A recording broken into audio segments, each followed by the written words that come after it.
This is me, a cappella music on Kids Place Live, D-cappella music, more specifically, on Kids Place Live. That's Disney songs done a cappella style from D-cappella. And I guess that sort of counts as a Disney movie. It's from The Greatest Showman here on Kids Place Live. We've got Lego movie music coming up in a little bit, so movies well represented here on KPL. Sort of like Couch Potato Stew, our movie soundtrack show that we have every weekend, hosted by Couch Potato Paul. It's Friday nights at 8 p.m. East Coast time, 5 p.m. West Coast time, and it's 2 hours of nothing but family-friendly movie music and TV tunes. I want to say hi to Violet, who's 6 years old in Texas, Colton, who's 9 in Houston.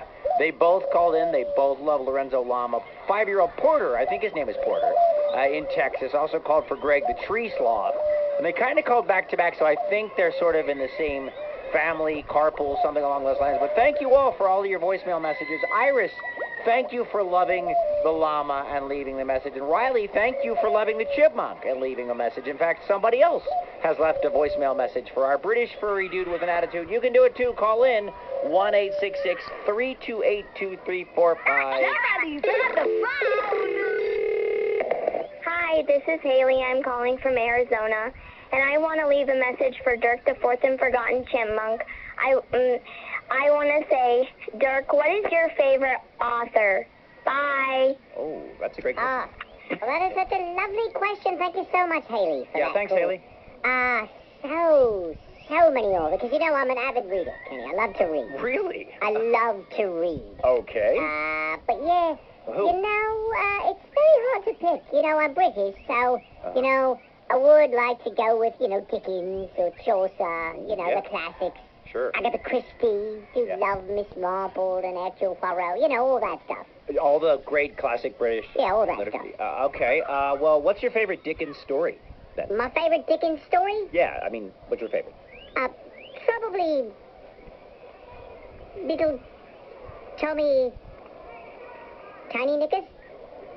Little Tommy Tiny Knickers? Little Tommy Tiny Knickers. Little Tommy Tiny Knickers? Never heard of that. Yeah, it's not a well-known Dickens. One of his early works. Not well-known, but it's very... I mean, you would know it because you're American, and very few Americans know the great thing about it. I'm sure. All right, okay, so, Okay. I'm a bit of a Dr. Seuss guy. Can I say Dr. Seuss? I do love The Cat in the Hat. I do love that. Love that. Love The stripy thing, it's wonderful. Yeah. Who else? Anybody else? Yeah, Stan and Jan Berenstain, H.A. Ray, love them. The Berenstain Bears. Berenstain Bears, and your little curious Jeremy, Curious Jack. George? Him too, as well, yeah. So I'm a big reader. I love books. Okay, then, well, who is your favorite writer, your absolute favorite? Well, it's so hard to pick a favorite, isn't it, Kenny? Well, I guess, but I mean, there's got to be one that stands out to you, right? I mean, if you read so much. I don't want to play. I mean, you know, how can you compare, you know, little Tommy Tiny Knickers to, you know, Curious James? George, yeah. I mean, you know, they're not very... you know, I love a variety, is what I'm trying to say. I love a variety. Well, if you're such a voracious reader, you have such a variety, there's got to be one author that stands out to you, though. Okay, so I don't read as many books as I should. Okay. But I do, you know, I do love to read. Good. I mean, there's lots of different ways to read. Yeah, there are. There are tablets and all sorts of electronic ways to read, as well as just a regular old book, but who do you read the most? I mean, there's got to be one author that you read more than others. Who do I read most? Yeah, what author do you read the most of, electronic or otherwise? Probably at Superchip27.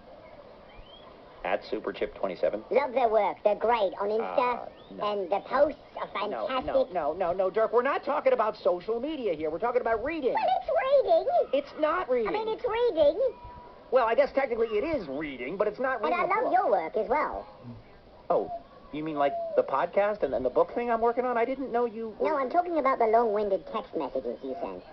Oh. You know, you don't need to use full sentences and stuff. But I love it. Still, it's like a book. Look, social media and text messaging and things like that doesn't count as reading. That's not the kind of reading we're talking about. So I suppose putting subtitles on when I'm watching Paw Patrol doesn't count either? No, subtitles under Paw Patrol does not count as reading.